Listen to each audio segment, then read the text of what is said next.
कहानी की शुरुआत में ही हम कैप्टन जहान बख्शी को देखते हैं और जहान को हमेशा यही लगता है कि उसकी जिंदगी में जो कुछ भी होगा उसी के मर्जी से होगा और उसकी किस्मत उसी के हाथ में है। उसके बिना मर्जी के कोई उससे कुछ भी नहीं करवा सकता है। इसके बाद जहान अपनी एक टीम के साथ एक रेस्क्यू ऑपरेशन के लिए जाते हैं और वहाँ पर वो सुहानी नाम की एक लड़की को देखते हैं। सुहानी एक पंजाबी गर्ल है और वो अपने फ्रेंड्स के साथ क्रिसमस कैंप के लिए आई थी और वो आर्मी रेस्ट्रिक्टेड एरिया में स्विमिंग करने जाती है और जहान सुहानी को ही रेस्क्यू करने गया था, लेकिन सुहानी को वहां से नहीं आना था, लेकिन उसे मजबूरन जहान के साथ आर्मी कैंप आना पड़ता है। उसके बाद आर्मी कैंप में एक इन्वेस्टिगेटर ऑफिसर सुहानी से पूछताछ करते हैं और सुहानी उन्हें कहती है कि वो एक स्विमर है और उसे उस एरिया में ही स्विमिंग करनी थी और उसे नहीं पता था कि वो एक आर्मी रेस्ट्रिक्टेड एरिया है।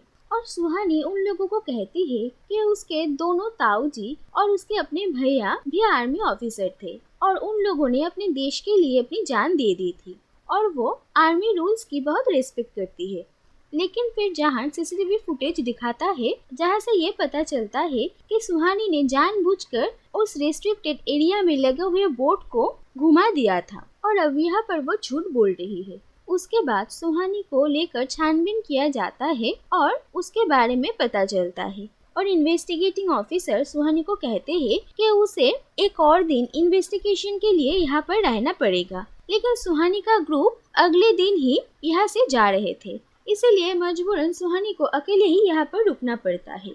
और इन्वेस्टिगेटर ऑफिसर सुहानी को अपने क्रिसमस पार्टी में इनवाइट करते हैं और सुहानी को ये लगता है कि वो इनोसेंट होने के बावजूद भी जहान की वजह से यहाँ पर फंस गई, इसीलिए इसके बाद वो जहान को एक एपोलॉजी लेटर देती है और उसमें साइन करने के लिए कहती है और वो कहती है कि जहान ये एक्सेप्ट कर ले कि उसकी वजह से ही सुहानी को इतनी प्रॉब्लम्स देखनी पड़ रही है, लेकिन जहान उसकी बात मानने से इनकार कर देता है। उसके बाद सुहानी क्रिसमस पार्टी के लिए जाती है और क्रिसमस पार्टी के बाद सुहानी और जहान एक रिवर साइड में मिलते हैं और सुहानी एक बार फिर से जहान को उसके एपोलॉजी लेटर पर साइन करने के लिए कहती है, लेकिन जहान उस लेटर को फाड़ देता है और सुहानी ये जिद करने लगती है कि अगर जहान ने उसे सॉरी नहीं कहा तो वो उस ब्रिज से नदी में छलांग लगा देगी और जहान इस बात को सीरियसली नहीं लेता है, लेकिन सुहानी सचमुच वहां से छलांग लगा देती है और उसके बाद जहान सुहानी को वहां से बचा लेता है और आर्मी हॉस्पिटल में एडमिट करवाता है और अगले दिन सुबह जहान सुहानी से हॉस्पिटल में मिलने जाता है और उसे उसकी एपोलॉजी लेटर साइन कर भी देता है। उसके बाद सुहानी वहां से अमृतसर अपने घर चली आती है। सुहानी के घर वाले उससे बहुत प्यार करते हैं और सुहानी की एक भाभी भी है। सुहानी के भैया अब नहीं रहे, लेकिन उसकी भाभी इस घर में एक बेटी की तरह ही रहती है और सुहानी की अपनी भाभी के साथ बहुत अच्छी दोस्ती है और सुहानी अपनी भाभी को जहान के बारे में भी बताती है और अपने घर वापस आने के बाद भी सुहानी हमेशा जहान के बारे में सोचती रहती थी, तो दूसरी तरफ जहान भी सुहानी को याद करता था। उसके बाद जहान को कुछ काम से अमृतसर आना पड़ता है और फिर वो वहाँ पर सुहानी से भी मिलता है और वो दोनों ही एक दूसरे को फिर से देखकर बहुत खुश होते हैं और इसके बाद वो दोनों फिर से सुहानी के एक फ्रेंड के बर्थडे पार्टी पर मिलते हैं, जहाँ पर जहान सुहानी के एक दूसरे फ्रेंड के साथ आया था और उस पार्टी में जहान और सुहानी एक दूसरे से बात करते हैं और इसके बाद से ही वो दोनों एक दूसरे से मिलने लगते हैं और एक दूसरे को जानते पहचानते हैं और उसके बाद होली के दिन सुहानी और जहान दोनों ही एक दूसरे से अपने प्यार का इजहार करते हैं। इसके बाद एक दिन सुहानी अपने घर वालों को ये झूठ कहती है कि वो अपनी एक फ्रेंड प्रीत और उसकी फैमिली के साथ शिमला जा रही है, लेकिन असल में वो जहान के साथ घूमने जाती है। लेकिन कुछ दिनों बाद जब सुहानी घर वापस लौट आती है तब उसे ये पता चल जाता है कि उसकी फैमिली उसके झूठ के बारे में जान चुकी है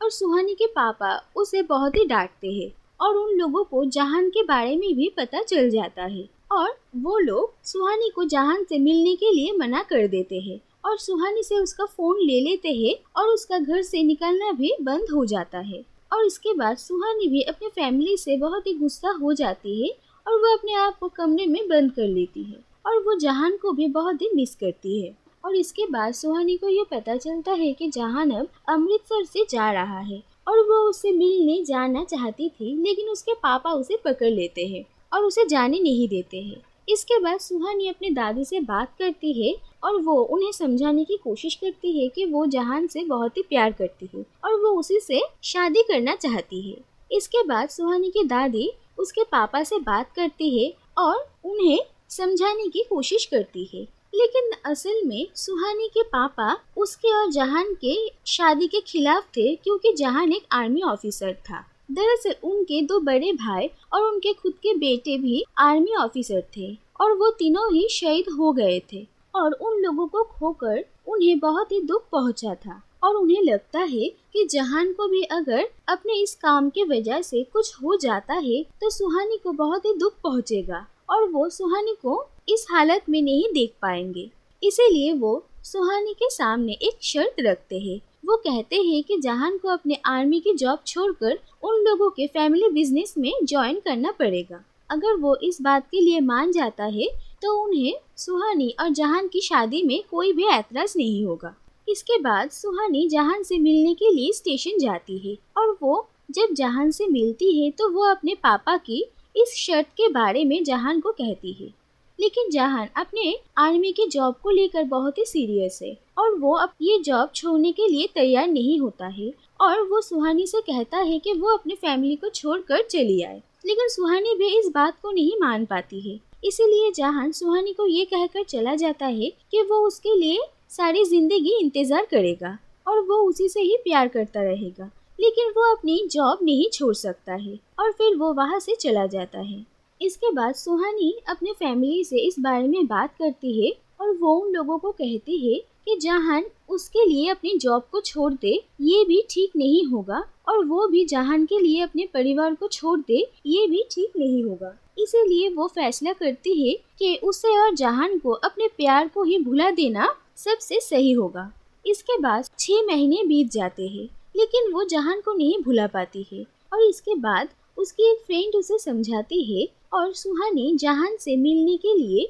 उसके आर्मी कैंप जाने का फैसला करती है और वो घर में झूठ बोलकर जहान से मिलने के लिए चली जाती है। लेकिन वो जब आर्मी कैंप पहुंचती है तो वहाँ पर देखती है कि एक सीनियर ऑफिसर की फेयरवेल पार्टी चल रही है और उसे ये भी पता चलता है कि वो सीनियर ऑफिसर अपनी बेटी और जहान की एंगेजमेंट अनाउंस करने वाले थे। और फिर वहाँ से सुहानी जहान से मिलने के लिए जाती है, लेकिन वहाँ पर वो जहान के साथ उसी ऑफिसर की बेटी को देख लेती है और उन दोनों को एक साथ देखकर सुहानी को गलतफहमी होती है और वो वहाँ से चली जाती है। लेकिन सुहानी के वहाँ से जाने के बाद जहान उस लड़की को ये कहता है कि उसने सुहानी को भुलाने की बहुत कोशिश किया है, लेकिन वो उससे ही प्यार करता है और वो ये शादी नहीं कर सकता है। दूसरी तरफ सुहानी अपने घर वापस चली आती है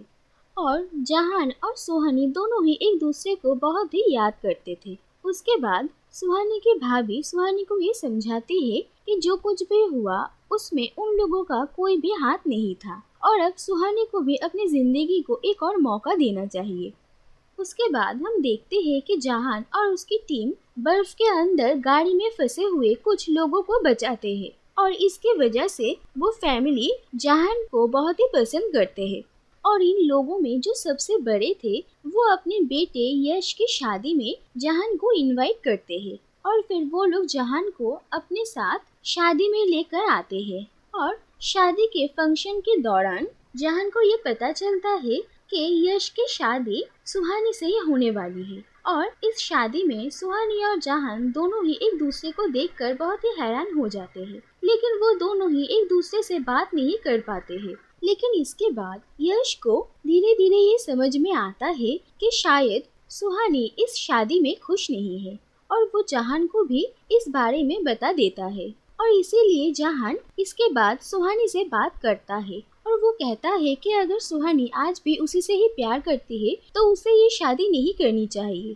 क्योंकि फिर इस शादी में यश और सुहानी दोनों में से कोई भी खुश नहीं रह पाएगा। लेकिन सुहानी पहले से ही जहान पर बहुत ही गुस्सा थी और उसे लगा कि जहान ने उसे चीट किया है, इसलिए वो जहान की कोई भी बात नहीं सुनती है और वहाँ से चली जाती है। लेकिन जहान और सुहानी की ये बातें यश की छोटी बहन रंगोली सुन लेती है और फिर रंगोली सुहानी और जहान के बारे में सब कुछ पता करती है। और उसके बाद जब जहान यहाँ से जा रहा था तब रंगोली जाकर उससे मिलती है और जहान को कहती है कि अगर वो सुहानी से सचमुच प्यार करता है तो फिर वो उसकी गलतफहमियां क्यों नहीं दूर कर रहा है और उसे सुहानी को बताना चाहिए कि उसकी किसी और के साथ एंगेजमेंट नहीं हुई है। उसके बाद यश को भी सुहानी और जहान के बारे में पता चल जाता है और फिर वो अपने और सुहानी के फैमिली के सामने भी सुहानी और जहान के बारे में सब कुछ कह देता है और वो ये भी कहता है कि वो अपने लिए सुहानी और जहान की खुशी को कुर्बान नहीं कर सकता है। और यश सुहानी के पापा को भी ये समझाने की कोशिश करता है कि वो सुहानी और जहान के रिश्ते को मान ले और वहाँ पर मौजूद सभी लोग यश को सपोर्ट करते हैं और सुहानी के पापा भी ये समझते हैं कि जहान के बिना सुहानी कभी भी खुश नहीं रह सकती है और फिर वो सुहानी और जहान की शादी के लिए मान जाते हैं और सुहानी और जहान दोनों एक दूसरे से मिल जाते हैं और यहीं पर ये कहानी खत्म हो जाती है।